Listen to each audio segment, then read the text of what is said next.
Thank you very much. Thank you. Very nice introduction. Thank you, Casey. Yes, I'm Shaun Micallef. I don't know if you know, I host a show called Mad as Hell.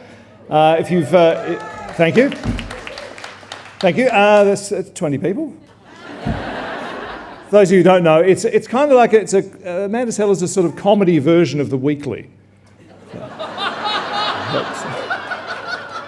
All right. Now, can I have a show of hands? How many people are here tonight? I just want to have a show of hands. That's interesting. I want to ask you a question, if I may, because I'm also doing March as well. So what's this country's favourite sport, do you think? Put your hand up. That's not going to work, is it? What do you think the country's favourite sport would be? That's right, indoor beach volleyball. But I disagree. I disagree with all of you. In my view, the indoor and the beach cancel each other out, and it's really just volleyball, isn't it? Indoor volleyball, I understand that, although in my view, it shouldn't be called indoor volleyball because it's exactly the same as outdoor volleyball.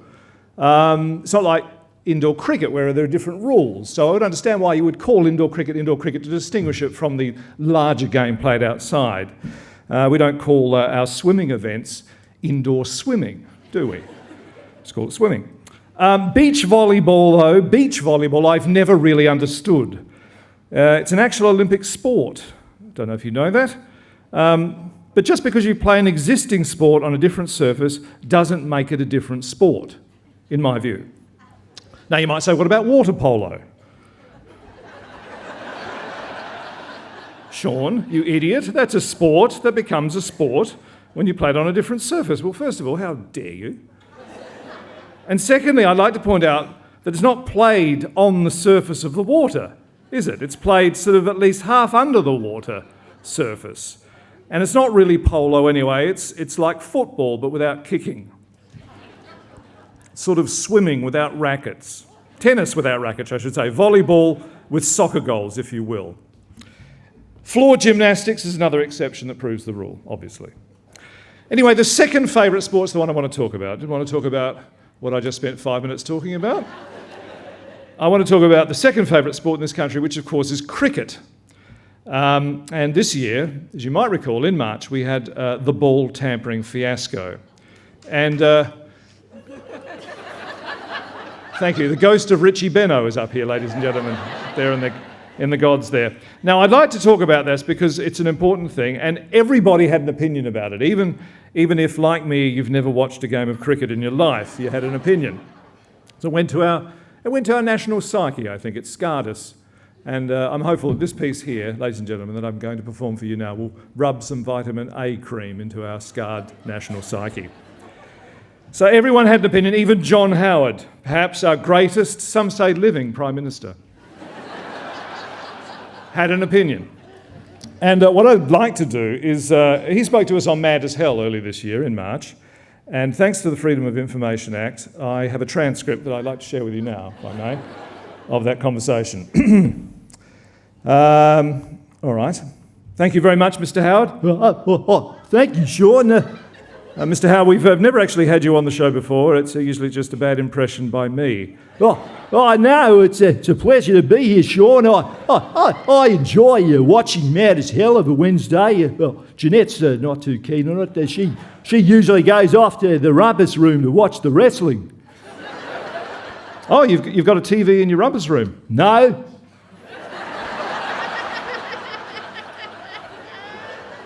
Now, Mr. Howard, I know you were a big Donald Bradman fan. I still am, Shaun. I had the great pleasure of meeting the Don just before he died. In fact, I may well have been the reason he passed on. I'd gone over to his house to get him to sign approximately 1,000 pieces of memorabilia, and when Lady Bradman told him I was downstairs, he apparently jumped out of the window. And how do you think he would have reacted to this whole ball tampering fiasco?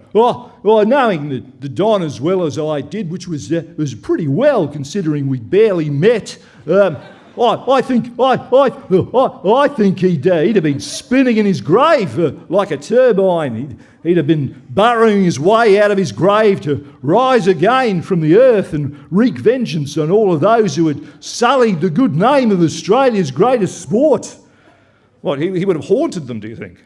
Oh, he would have not rested until they had paid for their sins in blood. What, would he do this as a skeleton or as a ghost, do you think? Shaun, it's hard to be certain about these sorts of things.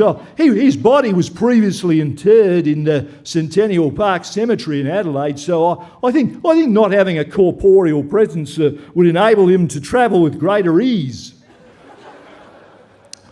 What do you mean was interred? Well, a big fan that I am of the Don,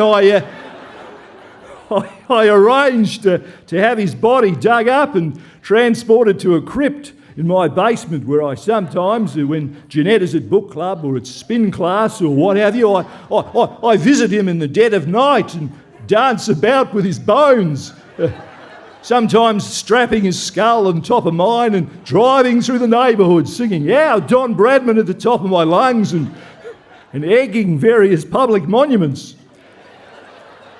It'd be fair to say that you think the Don would have been disappointed by what's happened. Oh, not inconsolably, of course, Shaun. You got to keep a sense of proportion about these sorts of things. It's only a game after all.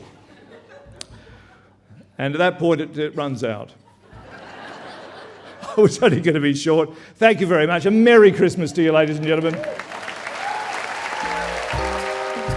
Visit wheelercentre.com for the best in books, writing and ideas from Melbourne, Australia and the world.